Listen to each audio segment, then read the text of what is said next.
भारतीय विचार मंच या सामाजिक संस्थेतर्फे आपल्या सर्वांचं स्वागत आहे। विभिन्न माध्यमांमधील पत्रकार इथे उपस्थित आहेत। त्यांच्यासमोर आज आम्हाला तथ्य संशोधन समितीचा अहवाल सादर करताना आनंद होतो। आपल्याला माहीत आहे की 17 मार्च 2025 रोजी शिवजयंतीच्या दिवशी नागपुरातल्या महाल परिसरात दंगा झाला आणि या दंग्यामुळे सर्व सामाजिक सौहार्द हे विस्कळीत झालं, जातीय तणाव निर्माण झाला आणि त्या पार्श्वभूमीवर भारतीय विचार मंचने एक तथ्य संशोधन समिती स्थापन करण्याचा निर्णय घेतला। या समितीमध्ये पत्रकार आहेत, निवृत्त न्यायाधीश आहेत, सामाजिक कार्यकर्ते आहेत, मानवाधिकार क्षेत्रातील कार्यकर्ते आहेत आणि तांत्रिक बाबीतील विश्लेषकसुद्धा आहेत। इथे माझ्यासोबत उपस्थित आहेत, माझ्या बाजूला श्रीयुत सुनीलजी किटकरू, आपण भारतीय विचार मंचाचे कार्यकर्ते आणि निरनिराळ्या संघटनांशी आमचा संबंध आहे। माझ्या बाजूला सुनील किटकरू, माझ्या बाजूला ज्येष्ठ पत्रकार आहेत, उजव्या बाजूला श्री रमाकांतजी दाणी, विश्वजित सिंग आहेत, हे सुद्धा सामाजिक कार्यकर्ते आहेत, राजीव साळवे आहेत, राहुल पानट आहेत, रितू घाटे आहेत, त्या ॲडव्होकेट आहेत आणि सुरेश विंचुरकर। तर या सर्वांनी आणि याच्याशिवाय अजून 2-3 जण आहेत की ज्यांनी आम्हाला पूर्ण अहवाल तयार करण्यामध्ये मदत केली। मुख्य म्हणजे आमच्याबरोबर ॲडव्होकेट भाग्यश्री दिवाण आणि ॲडव्होकेट रितू घाटे या अतिशय तरुण युवा वकील आहेत आणि संचारबंदीच्या काळातसुद्धा जिथे घरातून बाहेर निघायला लोक भीत होते, त्यांनी घरातून बाहेर पडल्या, सर्व लोकांच्या प्रतिक्रिया घेतल्या आणि आम्हाला जी मदत लागली ती केली। या आमच्या समितीने हिंसाचार ज्या दिवशी झाला त्याच्या दुसऱ्या दिवशीपासूनच आम्ही रस्त्यावर उतरलो आणि जवळपास 40 हिंदू पीडित लोकांचे आम्ही प्रतिक्रिया नोंदवल्या। सोबतच 20 मुस्लिम बांधवांच्या 20-22 मुस्लिम बांधवांच्या प्रतिक्रिया आम्ही घेतल्या।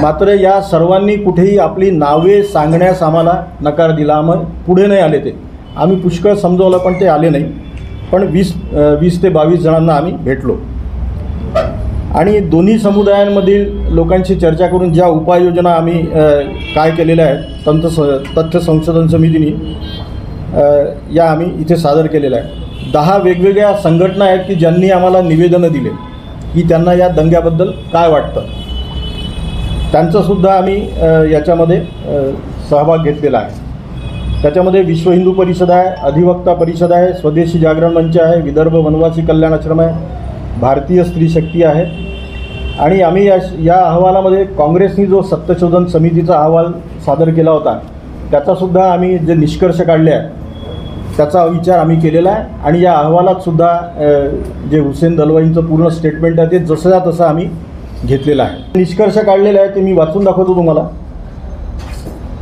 एक दंगलीपूर्वीचा घटनाक्रम बघता आम्ही असा निष्कर्ष काढला की ही दंगल ही पूर्वनियोजित होती आणि कबरीची प्रतिकृती आणि हिरवी चादर किंवा हिरवं कापड जे जाळपोळ झाली हे जे सांगण्यात आलं आणि त्याच्यामुळे दंगल झाली, तर हे एक निमित्त होतं। त्याच्यासाठी विविध कारणं होती दंगल काय ते सुद्धा आम्ही पुढे नमूद केलेलं आहे। इतरही गोष्टी कारणीभूत। देशात मागील काही काळात मुस्लिम समाजाबाबत गैरप्रचार म्हणजे केंद्र सरकार आणि राज्य सरकारांनी जे निर्णय घेतले आहेत त्याच्याबद्दल गैरसमज पसरवण्यात आले होते, त्याच्यामुळे मुस्लिमांच्या मनात प्रचंड संताप होता, तो देखील या दंगलीच्या निमित्ताने बाहेर आला। एरवी या पूर्ण महाल परिसरामध्ये मुस्लिम दुकानदार बांधवांकडून फुटपाथवर वाहनं विक्रीची तिथे दुकानं आहेत, पण आम्हाला आढळून आलं की ज्या दिवशी दंगल होती त्या दिवशी 4 वाजेनंतरच ही सर्व वाहनं एकाएकी तिथून गायब झाली आणि तिथे अक्षरशः शुकशुकाट आहे का अशासारखी परिस्थिती तिथे आढळून आली। नंतर दंगलखोर जो जमाव होता त्यांनी मोठे दगड, लाठ्याकाठ्या, काचेच्या बाटल्या, तलवारी, चाकू, पेट्रोल बॉम्ब असं त्यांच्या हातामध्ये दिसून आले, ते बाळगून होते. त्याच्यावरूनच आम्ही हा निष्कर्ष काढला की हे काहीतरी ही दंगल पूर्वनियोजित आहे.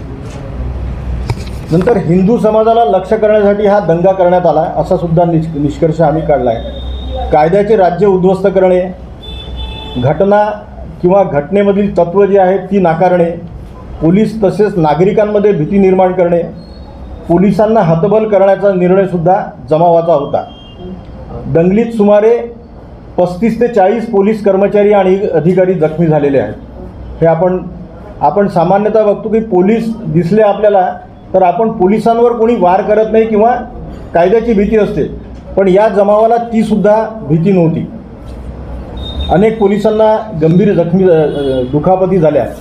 पोलीस आयुक्त निकेतन कदम होते तर त्यांना एका अल्पवयीन मुलांनी कुऱ्हाडीने त्यांच्यावरती हल्ला केला. आणि धक्कादायक बाब म्हणजे एक महिला कॉन्स्टेबल होत्या, त्यांचा विनयभंग करण्यात आला. म्हणजे महिला पोलीससुद्धा सुरक्षित नाही आहे यावरून स्पष्ट झाले. आणि आम्ही हे केलं की हा प्रकार केवळ व्यक्तीवरचा हल्ला नाही आहे तर सुरक्षा यंत्रणेच्या मनोबलावर केलेला हा क्रूर आघात आहे. दंगलग्रस्त वस्त्यांमध्ये अनेक घरी महिला एकट्या होत्या, कारण की लोक कामावरती गेले होते, मुलं शाळेमध्ये कॉलेजमध्ये गेले होते. अशावेळी घरांवर दगडफेक करून घरांमध्ये प्रवेश करण्याचा प्रयत्न झाला आणि इस्लामच्या नावे घोषणाबाजी करून महिलांमध्ये पद्धतशीर दहशत पसरविण्याचा कट यामागे होता. हिंसक जमावाने टार्गेटेड हल्ले केले. मोठ्या प्रमाणात लोकांवर, दुकानांवर, घरांवर, रस्त्यांवर, उभ्या वाहनांवर दगडफेक केली. वाहनांची मोठ्या संख्येने जाळपोळ केली. त्यामुळे हिंदू समुदायातील नागरिकांच्या वाहनांचे मोठ्या प्रमाणात नुकसान झाले. काही ठिकाणी मुस्लिम समुदायाची वाहनेसुद्धा जाळली गेली किंवा त्याची तोडफोड झाली आहे. मात्र जमावातील लोकांना लक्षात आलं नाही की ही आपल्या लोकांची वाहनं आहेत. त्याच्यामुळे हे सुद्धा आम्ही जाऊन बघितलं, जे वाहनं आहेत त्यांचीसुद्धा आम्ही तपासणी केली आणि आजूबाजूच्या लोकांशी बोलल्यानंतर हा निष्कर्ष आम्ही काढला आहे. पोलिसांना अल्पसंख्याक मुस्लिम समाजाच्या संवेदनशील वस्त्यांमधील घडामोडींची पुरेशी कल्पना आली नाही असं म्हणायला वाव आहे. दंगल हाताळण्यात पूर्णतः सज्जता बाळगता आली नाही असंही म्हणता येईल. परिस्थितीचा नेमका अंदाज घेण्यात पोलीस यंत्रणा आणि गुप्तचर विभागाला पुरेसे यश आले नाही असा सुद्धा निष्कर्ष काढता येतो. हिंसक जमावाला पांगविण्यासाठी पोलिसांनी केवळ लाठीमार करावा, म्हणजे मर्यादित बळाचा वापर करा असे आदेश होते. त्याच्यामुळे सुद्धा जमाव हा आटोक्यात आला नाही किंवा त्यांच्यावरती नियंत्रण मिळवता आलं नाही. पोलिसांना जमाव जमत असल्याची कल्पना आली त्यावेळी तो जमू देण्याचा तात्काळ उपाययोजना झाल्या नाही. म्हणजे आम्ही म्हटलं की त्याच वेळेला म्हणजे सकाळी जेव्हा 11:30 वाजता हे झालं आणि दुपारी 1:30-2च्या सुमारास गणेशपुष्प पोलीस स्टेशनच्या तिथे मुस्लिमांचा जमाव जो आहे तिथे घोषणाबाजी केली, त्याच वेळेला जर तिथे कारण की अतिशय आक्षेपार्ह घोषणा यांनी दिल्या होत्या, औरंगजेबाच्या समर्थनार्थ घोषणा दिल्या होत्या, तर त्याच वेळेला तिथे थोडासा सौम्य असेल का किंवा जर केला असता तर जमाव पांगला असता आणि संध्याकाळची जी परिस्थिती आहे ती उद्भवली नसती. नंतर काही मशिदींमध्ये नेहमीपेक्षा जास्त लोक, विशेषतः तरुण आणि अल्पवयीन मुले जमली असल्याचे लक्षात आले, पोलिसांना लक्षात आलं. तथापि ही माहिती जी आहे ती पोलिसांनी गांभीर्याने घेतली नाही. या वस्त्यालगतच्या रस्त्यांवर पोलिसांचा बंदोबस्त असला तरी तो मोठ्या संख्येने हिंसक जमाव हाताळण्यास पुरेसा नव्हता. अनेक पोलिसांना आपला जीव वाचवण्यासाठी वस्त्यांमधील लोकांच्या घरी आश्रय घ्यावा लागला. म्हणजे त्यांना जर आश्रय दिला नसता तर त्यांनासुद्धा मोठ्या प्रमाणात मारहाण झाली असती. काही जणांच्या प्रतिक्रिया आपण घेतलेल्या आहे आणि त्यांनी सांगितलं की आमच्या घरी 1 ते 1.5 तास 7 पोलीस 5 पोलीस असे आमच्या घरी आम्ही त्यांना हे केलं होतं आणि बाहेर हिंसक जमाव घोषणाबाजी करत होता. हिंसक जमाव हाताळण्यासाठी तसेच त्यापासून बचावासाठी सुरुवातीला पोलीस यंत्रणेकडे पुरेशा प्रमाणात साधनसामुग्री नव्हती. उदाहरणार्थ शील्ड आणि हेल्मेट, म्हणजे नागरिकांनी आपण जे घरी वाहन चालवताना हेल्मेट वापरतो ते पोलिसांना घालायला दिले, तेव्हा कुठे त्यांचा बचाव झाला. दगडफेकीपासून त्यांचं डोकी वाचली.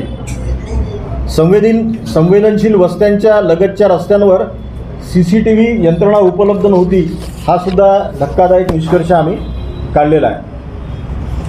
संकटग्रस्त वस्त्यांमधील नागरिकांकडून पोलीस नियंत्रण कक्ष, पोलीस ठाणे आणि पोलीस अधिकाऱ्यांना मदतीसाठी मोठ्या प्रमाणात फोन जात होते ज्यावेळेला दंगल सुरू झाली त्यावेळेला.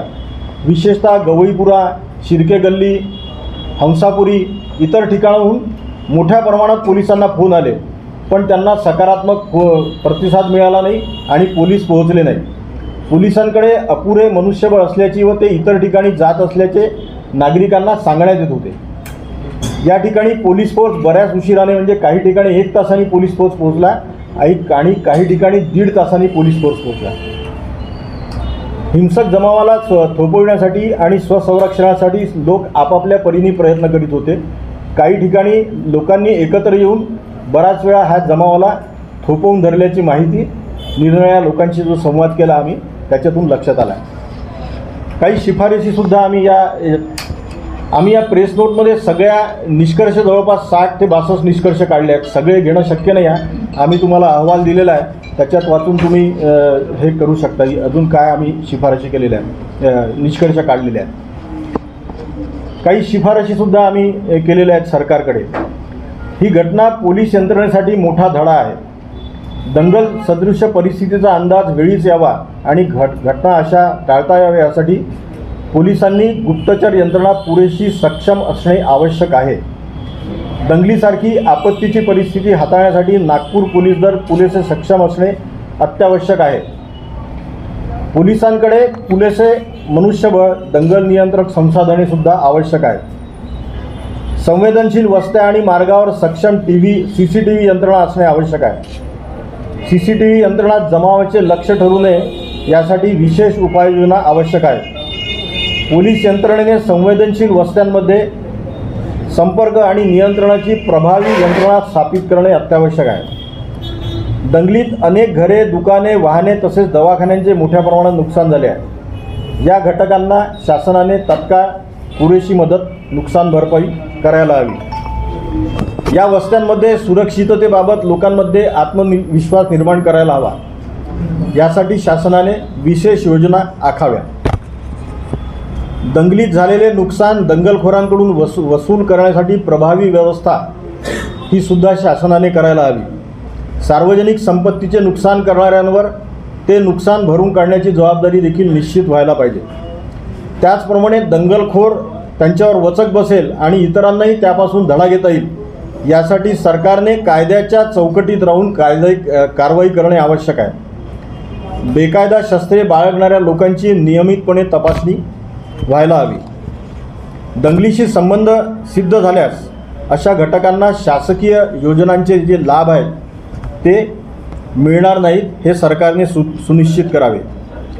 दंगलीतील मुख्य आरोपी फहीम खानच्या अनधिकृत घरावर बुलडोझर कारवाई जी झाली त्याचं समितीने समर्थन केलं आहे. तशीच कारवाई इतर आरोपींच्याही म्हणजे जर दोषी ठरले तर अशा आरोपींचे जर अनधिकृत घरं असतील तर त्याच्यावरसुद्धा अशी कारवाई होणं ही आम्ही अपेक्षित धरलेली आहे आणि तशी सूचना शासनाला केलेली आहे.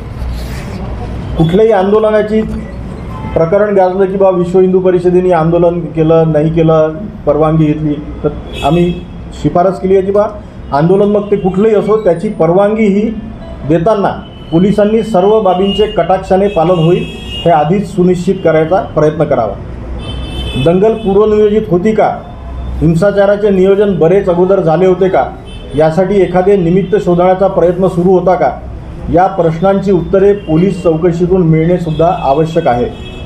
आम्ही तर निष्कर्ष दिलेले आहेत पण पोलिसांनीसुद्धा स्वतःचं एक स्वतंत्र हे करून आपला निष्कर्ष काढणं आवश्यक आहे. दंगलपूर्व तयारीसाठी धार्मिक स्थळांचा वापर होऊ नये त्यासाठी उपाययोजना होणे आवश्यक आहे. कट्टरता पसरविणाऱ्या तरुणांची माथी भडकविणाऱ्या घटकांची माहिती घेऊन पोलिसांकडून वेळीच कारवाई व्हायला पाहिजे. मुस्लिम समुदायातसुद्धा मोठ्या प्रमाणात समुपदेशनाची गरज आहे. आम्ही बघितलं की जे तरुण मुलं मुली होती बिलकुल अल्पवयीन ते सुद्धा इतक्या अश्लील शिव्या देत जात होते की आपण म्हणजे आपल्या घरात साधारण किंवा आपण मुलांना सांगतो की कोणाशी बोलायचं असेल तर अशा शिव्या देऊ नये.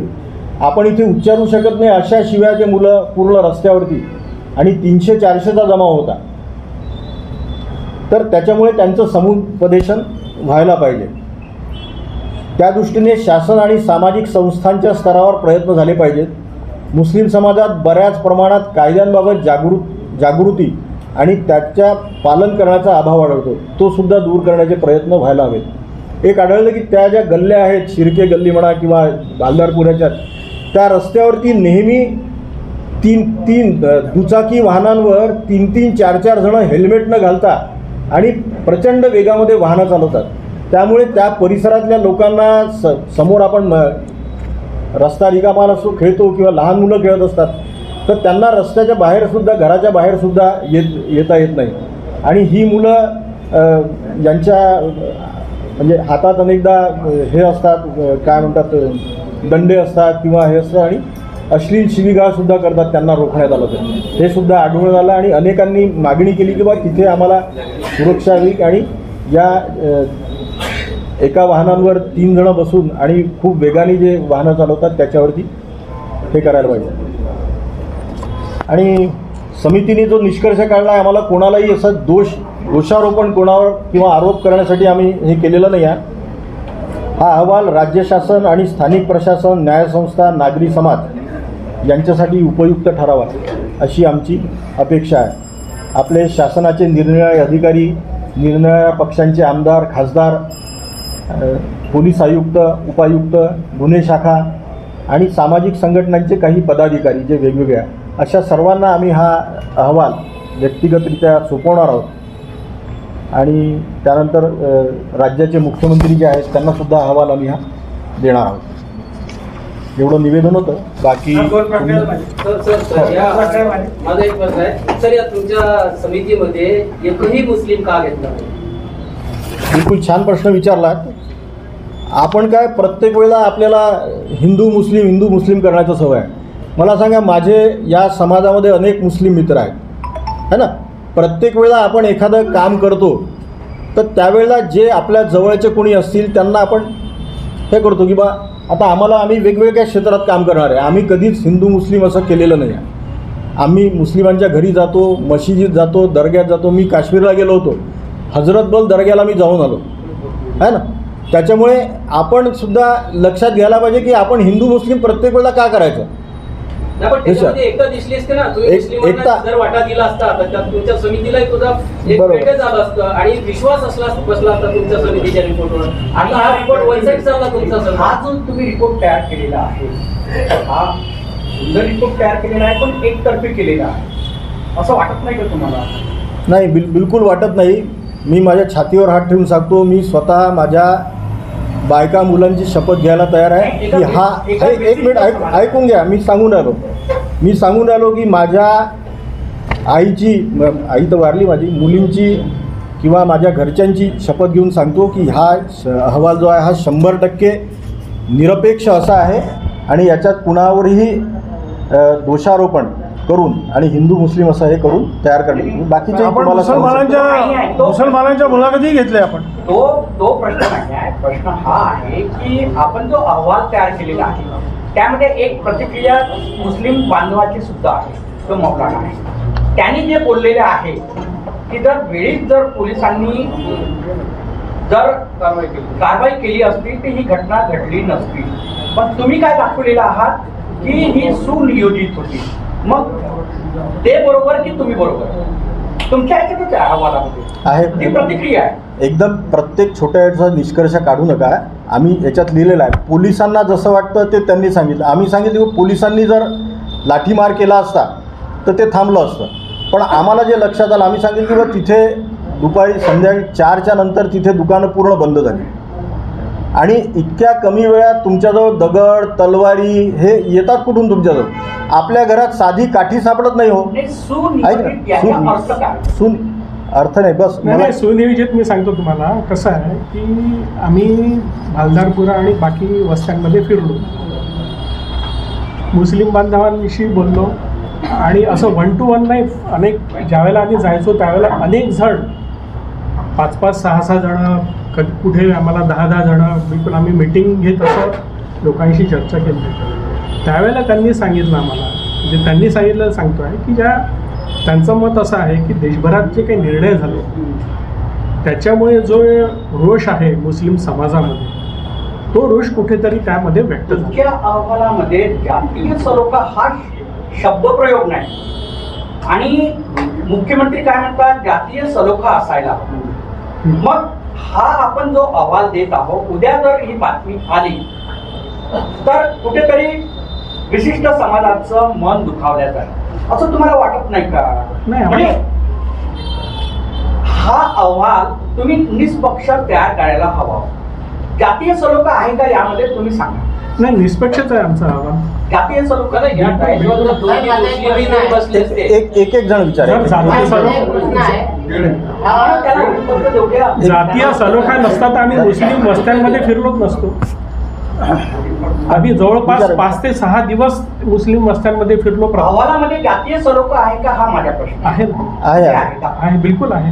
नाही ना? तुम्ही अहवाल पूर्ण सांगू वाचा. इच्छिते तुम्हाला की जेव्हा आम्ही मुस्लिम वस्त्यांमध्ये फिरलो तेव्हा आम्ही 3 जण होतो आणि ते 25 लोकांनी म्हणजे एक प्रकारे आम्हाला घेरल्यासारखं केलं होतं. तरी आम्ही आमचं समाज मत आणि आमची सत्सद विवेक बुद्धी आम्ही जागृत ठेवून आम्ही त्यांच्याशी बांधवाच्याच नात्यांनी बोललो होतो.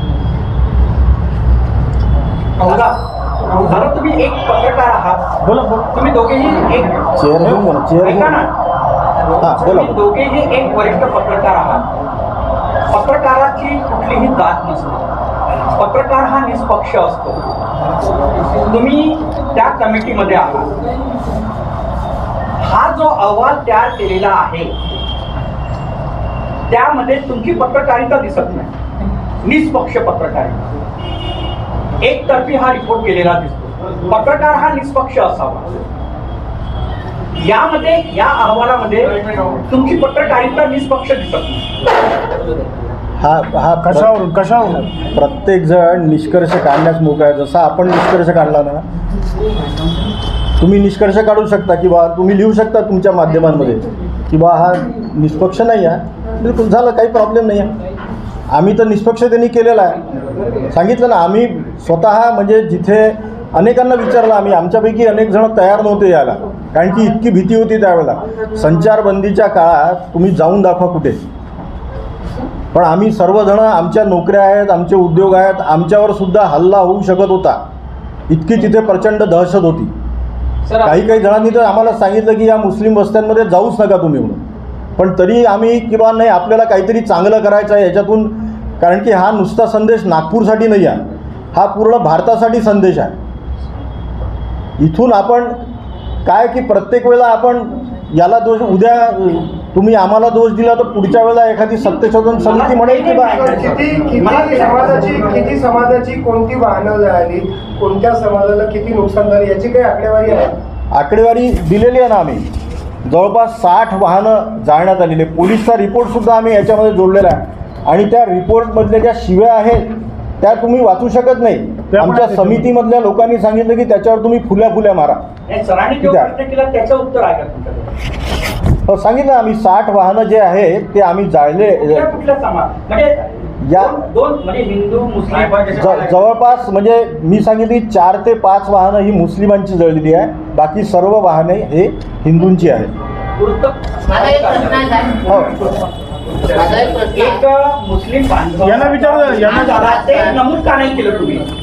दंगलीमध्ये एका मुस्लिम बांधवाचा मृत्यू झाला. तो नाही, ऐकून घ्या.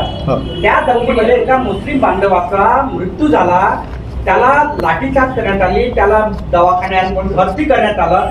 ते यामध्ये नमूद नाही आहे. ते तुम्हाला माहित नाही का? माहिती आहे आहे ना, आम्ही आहे त्याच्यामध्ये त्याच्यामध्ये मृत्यू झाला आहे ना, त्याचा उल्लेख केलेला आहे. त्याचा आम्ही उल्लेख केलेला आहे, मृत्यूचा उल्लेख केलेला आहे घटनाक्रमामध्ये पूर्ण नोट. हा मृत्यू जो आहे तो 5 ते 7 दिवसांनी झाला आहे. आम्ही पूर्ण जे आहे की पूर्ण 17 तारखेचं पूर्ण घटनाक्रमाचं आम्ही हे घेतलं की त्या दिवशी काय झालं होतं है ना.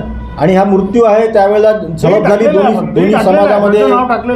दोन्ही समाजामध्ये संघर्ष झाला आणि पोलिसांचाही लाठीचार्ज झाला. आता मग एक दुसरंही वर्जन आलं की बा तो पळून जात होता का, हे आता काय प्रत्येक गोष्टीमध्ये तुम्ही लक्ष घालू शकत नाही.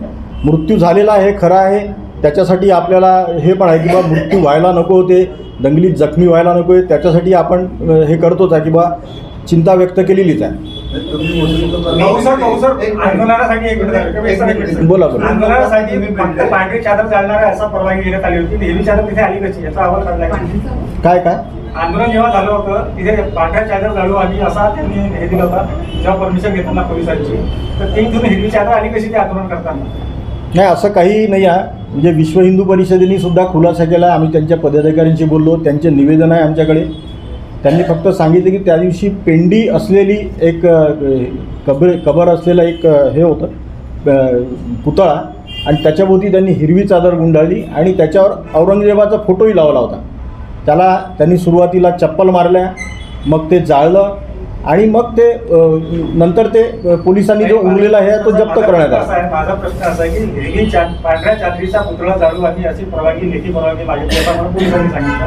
तिथं हिरवी चादर आली कशी हिरवा कसा आला कसा नाही आता हे इथून ते उफाळलेलं आहे प्रकार. दुसरा माझा असा प्रश्न एक मिनिट दुसरा असा प्रश्न तुम्ही म्हणता की त्या महिलेचा पोलिसाचा विनयभंग झालेला आहे. उद्धव मुख्यमंत्र्यांनी भरगचं प्रेस कॉन्फरन्स घेऊन त्यांना सांगितलं मुख्यमंत्र्यांचा विनयभंग झालेला नाही.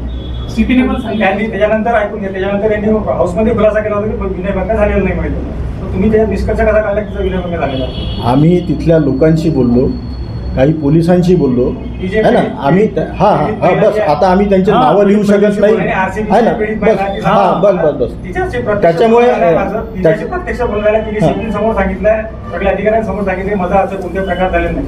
तर त्याच्या पोलिसावर दोष ठेवणार आहे का तुम्ही?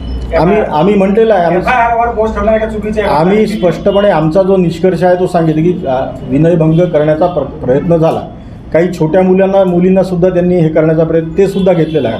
FIR मध्ये महिला पोलिसाचा उल्लेख आहे. तिने सांगितलं माझे कपडे फाडण्याचा प्रयत्न केलेला. तिचा बक्कल नंबर दिलेला, ती आरसीबी पथकात दिलेली, पूर्ण नाव दिलेलं 52-54 ओपऱ्या ओळीत आहे. हो.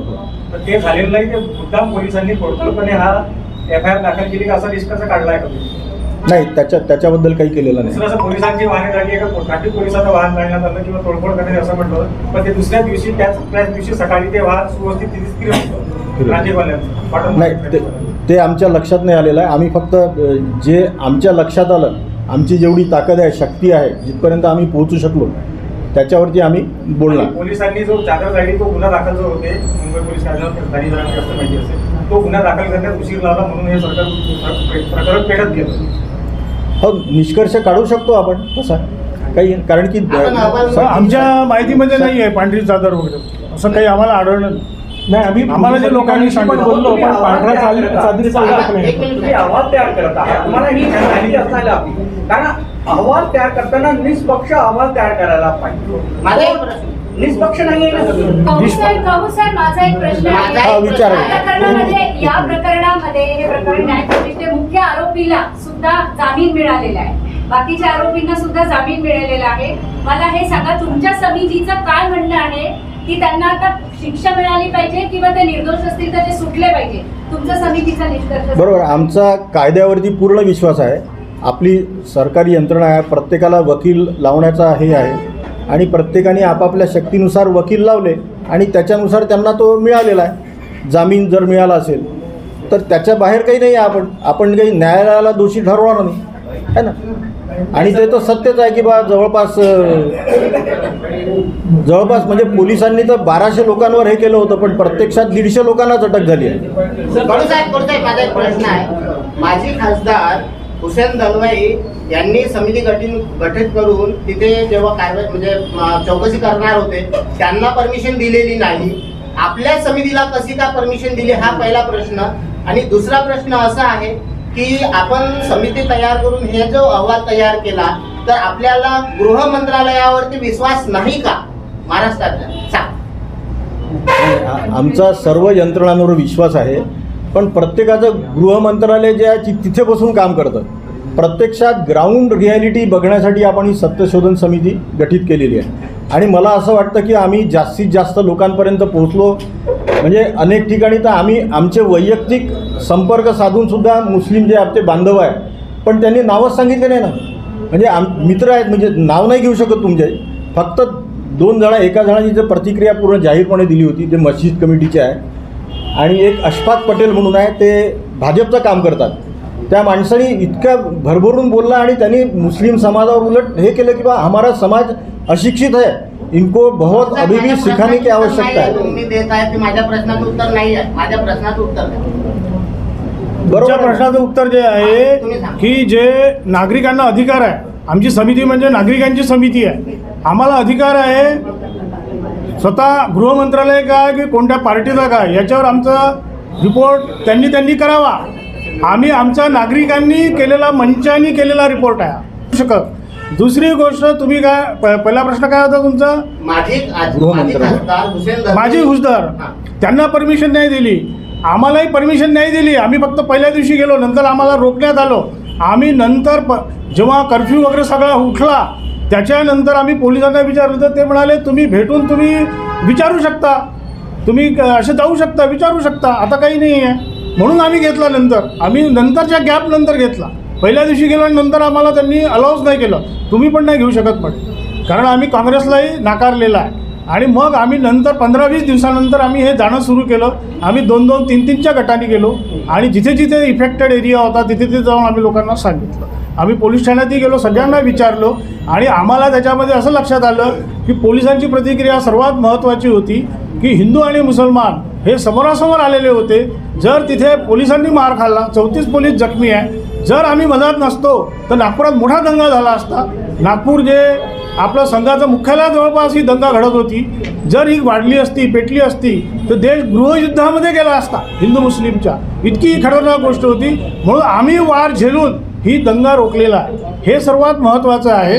आणि म्हणून ज्यांनी जे जे केलेलं आहे, ज्यांनी जे जे सांगितलेलं आहे ते आम्ही रिपोर्टमध्ये लिहिलेलं आहे. आम्ही कोणी यांनी म्हटलं आणि मुस्लिम अपीजमेंट, हिंदू अपीजमेंट या कारणात आम्ही गेलेलो नाही आहे. ज्याप्रमाणे देशाचं विभाजन झालं त्याचं तुम्ही आज दूध का दूध पाणी करत आहेत की नाही? पहलगावचं तुम्ही दूध का दूध पाणी करत आहे की नाही? मग तसंच तुम्हाला दंगलीचं दूध का दूध पाणी करावं लागेल. कोणाची काय मानसिकता आहे ही तुम्हाला जशीच्या तशी मांडली पाहिजे, हे लक्षात ठेवा. पोलीस अपयशी ठरले का असं म्हणता येईल? पोलीस अपयशी ठरले पूर्णतः हे दंगल थांबवणे. अरे आत्ताच सांगितलं, पोलिसांनी गृहयुद्ध थांबवलं, पोलिसांनी गृहयुद्ध थांबवलं. देशात जे पेटलं असतं दंगल जी झाली दंगलामध्ये त्यांची गुप्तहेर संस्था जी आहे आणि त्यांनी जो क्विक रिस्पॉन्स द्यायला पाहिजे होता नागरिकांचे फोन घेतल्यावर, त्याच्यामध्ये त्यांनी दिरंगाई केली. ही त्यांना सुधारणा करावी लागेल की हे असं कसं झालं की लोक सिक्युरिटी मागत आहेत. माझा थेट प्रश्न असा आहे, त्यांच्या दिरंगाईमुळे हा दंगा घडला किंवा नियंत्रण आणणे उचित झाला हो किंवा नाही? त्याच्यामध्ये आपण त्यांना पूर्ण दोष देऊ शकत नाही. त्यांनी प्रयत्न केला, त्या प्रयत्नामध्ये तुम्ही असं म्हणू शकता की 50-50, आपण 50-50 म्हणू शकतो की त्यांना आकलन झालं नाही, त्याच्यामुळे काही चुका झाल्या, पण त्यांनी ती दंगेचा भडका नाही उडू दिला, हे महत्त्वाचं. फहीम खानच्या घरावर झालेली कारवाई तोडफोडीची त्याला तुम्ही समर्थन करत आहे. कोर्टाने देखील या कारवाईवर जे आहे ते अयोग्य ठरवलं, आश्चर्य ओढले होते. तुमचा निर्णय काय कोर्टापेक्षा मोठा आहे का असं वाटतं तुम्हाला? कोर्टाने देखील अयोग्य ठरवली होती सर ती कारवाई. नाही, आम्ही निर्णय नाही दिला, आम्ही आमचं मत व्यक्त केलं. पण एखाद्या आरोपीवर कारवाई होते ते कसं आहे, पण त्यांचं घर तोडून त्यांचं कुटुंब उद्ध्वस्त करणं त्याला किती समर्थन? म्हणजे तुम्ही काहीतरी समाजापुढे आदर्श मांडला पाहिजे की नाही? जे दंगलखोर असतात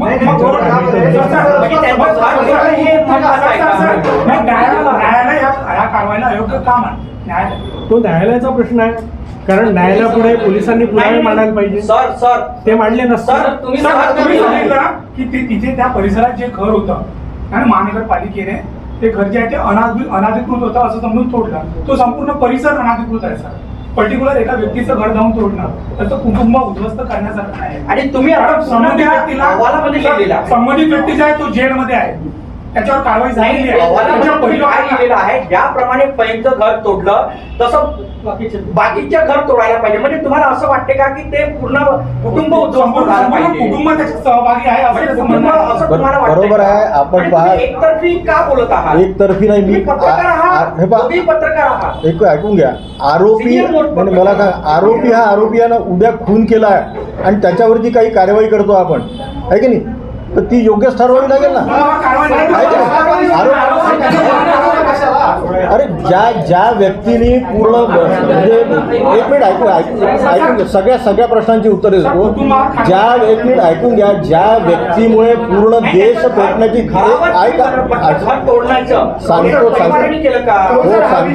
हा विषय न्यायालयाच्या अधीन आहे. मला असं आपला थेट विचारायचं आहे की आपण कोणत्या शिफारशी काढलेल्या आहे ज्यावरती शासनाने काम करावं असं आपल्याला वाटतं? नाही, आम्ही सांगितलं ना शिफारशी जवळपास 61 शिफारशी वाचायचं आहे का? कहू सर, माझा पण एक आणि महत्त्वाचा प्रश्न हो, आहे. विचारा. तुम्ही प्रत्यक्ष तुमच्या समितीचे सदस्य त्या पूर्ण वातावरणात जाऊन आलेले आहेत. हो. पण तुम्हाला काय वाटतं, हे नागपूरच्या इतिहासामध्ये पहिल्यांदा इतकी दुर्दैवी दंगल झालेली आहे. पूर्ण भारतामध्ये ही खूपच दुर्दैवी, नाही ते सलोख्याचं वातावरण होतं. कधीच असं हिंदू मुस्लिम कधी झालेलं नाही आहे. पण आता तुम्हाला काय वाटतं की तुम्ही प्रत्यक्ष ठिकाणी जाऊन आलेले, तर पुन्हा नागपूरकर अशी दंगल भविष्यात फेस करतील का? काय वाटतं तुमच्या समितीच्या? करायला तर नको. म्हणजे आम्ही पहा मुस्लिमांच्या इथे गेलो आणि त्यांना सुद्धा लक्षात आलं की आपली चुकी आहे. ते वारंवार विनंती करत होते की तुम्ही मध्यस्थी करा आणि हिंदूंच्या प्रतिनिधींशी तुम्ही आमची भेट घालून द्या. कारण की आमच्या याच्यामुळे आमचे मुलं जे आहे त्यांच्या भविष्यावर प्रश्नचिन्ह उपस्थित झालं आहे. आमच्या मुलांचे लग्न होणार नाही, त्यांना नोकऱ्या लागणार नाही, किंवा पोलीस अहवाल जो देतो की नाही कुठे नोकरी लागली सरकारी, तर आम्ही प्रयत्न केले पण हिंदू लोक तयार होते. ते म्हणे की यांनी इतक्या लोकांवर, म्हणजे खरं म्हणजे काय होतं की जर तुमची नाराजी विश्व हिंदू परिषद बजरंग दलावर होती तर तुम्ही त्यांच्यावर नाराजी काढायला पाहिजे. तुम्ही त्या वस्त्यांमध्ये शेकड्यांच्या संख्येमध्ये गेले आणि ज्या लोकांना माहीत नाही, अनेकांना तर काय झालं शिवाजी पुतळा चौकात ते सुद्धा माहीत नव्हतं. आणि अचानक तिथे मुलींना घाबरवण्यात आलं, महिलांवर दगडफेक करण्यात आली, वाहनं जाळण्यात आली. हा काय प्रकार आहे? म्हणजे ज्या छोट्याशा घटनेचं तुम्ही इतकं बवंडर करून टाकलं की नाही, बातो का बवंडर करणं जे म्हणतो की पूर्ण, म्हणजे तुमच्या ह्याच्यात काहीतरी होतं की आपल्याला करायचं आहे काहीतरी. आणि आपल्याला लक्षात घ्या की दंगल ही जी काही दोन्हीकडचे हे होतात, कुठली दंगल झाली तर दोन्हीकडच्या लोकांचं नुकसान होतं, एकाच कडचं होत नाही. म्हणजे हिंदूंचा मुलगा मेला म्हणजे आनंद होईल आणि मुस्लिमांचा मेला तर आनंद होणार नाही असं नाही आहे. दोन्हीकडे दुःख आहेच. पण आपण केलं पाहिजे. मला सांगा ना, किती घाणेरडा शिवा. आणि तुम्ही मशिदीमधून घेऊन मोठे मोठे दंडे, तलवारी, याच्याबद्दल तुम्ही प्रश्नच नाही विचारू नये की कसे कुठून आले त्यांच्याकडे. आपल्या घरात साधा 1-1.5 फुटाचा चाकू सापडत नाही आणि यांच्याजवळ तलवारी निघाल्या, याच्याबद्दल विचाराल की नाही तुम्ही प्रश्न काही? पूर्ण नागपुरातून आले ते FIR चे नाव, वस्त्यांचे नाव वाचा. पोलिसांनी नागपुरातून एका म्हटलं आहे की सगळे एकत्र व्हिडिओ पसरवले, लोकांना बोलावण्यात आलं व्हिडिओ पाठवून की यहाँ पे कुरान जलाई गई, यहाँ पर ऐका तर. हो त्या एका मुस्लिम परिवारामध्ये ते लग्नाला आलेले होते, त्यांना आरोपी बनवलं. ते तर लग्नाला आलेले होते ना, मग तुम्ही त्यांचं का नाही थांबलं? बरोबर आहे.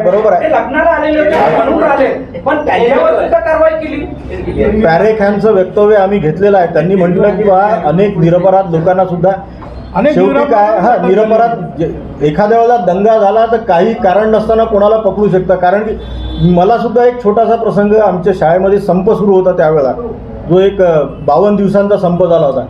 तर लोक पळत होते, मुलं शाळेला सुट्ट्या होत्या. एक दिवस पोलीस आले, तर मी म्हटलं आपण तर काहीच नाही केलं, दगड नाही मारले, काही नाही मारले. तर एका पोलिसांनी इतकं मारलं मला की तू काय म्हणे वेगळं आहे का म्हणून, म्हणजे सगळेजण पळून राहिले, तुला काय म्हणून. म्हटलं मी दगड नाही मारला काय, मी पळालो, मारलं त्यांनी. तसंच इथे आहे की बा तुम्ही जर हे आहे जसं हे म्हणतो की नाही सुक्याबरोबर ओलही जळते, तसं आहे. असे 2-4 लोक असतील. तुमची मागणी काय आहे? मागणी आम्ही सांगितलं ना सगळ्या की मागणी म्हणजे तुम्ही आता अहवाल तयार केला, हो. तुमची मागणी काय सरकारकडे? आमच्या अहवालाचा त्यांनी पूर्ण निष्पक्षपणे त्यांनी सुद्धा अभ्यास करावा आणि आम्ही ज्या ज्या शिफारशी केल्या त्याची अंमलबजावणी करावी. निष्पक्षपणे कसा अभ्यास करतील? कारण तुम्ही निष्पक्षपणे अभ्यास केला असं तुम्ही म्हणता, फक्त सरकारला वाचायचं आहे ते गृह खात्याला वाचायचं, ते सरकारलाही वाचायचं आहे, सामाजिक संस्थांनाही वाचायचं आहे, पॉलिटिकल पार्टीनी वाचायचं आहे, सगळ्यांसाठी आहे ते. न्यायालयामध्ये प्रकरण आहे, आता न्यायालय निर्णय देईल याच्यावर, तेव्हाच कारवाई होईल ना. हो, तेव्हा कारवाई होईल. नाही का? बिलकुल. आणि जरा बंडू दवाखानावाला आहे, तो सगळ्यांची सेवा करतो, हिंदू मुस्लिम पाहत नाही, त्याचाही दवाखाना लुटला, मारला. याचा जरा विचार करा ना. जरा याचाही विचार करा. शस्त्र हे मग कुठे गेला तुमचा, मानवता कुठे गेली, हे जरा विचार करा. नुसते एकतर्फी तुम्ही म्हणता, मला तर वाटतं तुम्ही एकतर्फी बोलवता. आता हा जो अहवाल आपण तयार केलेला आहे सरकारला पाठवणार आहोत. एकतर्फी बोलत आहात. का नाही, असं कसं काय नाही होऊ शकत. हे काय म्हटलं, बोलू आपण शकतो. अहवाल तयार केला, हो, बोला, अहवाल बोला. सरकारला पाठवणार आहात. तर स्थानिक स्वराज्य संस्थेच्या ज्या निवडणुका याच्यावर काही परिणाम होणार काय त्याचा? नाही, आम्ही त्याचा काही राजकारणाचा काही संबंध नाही आहे. नाही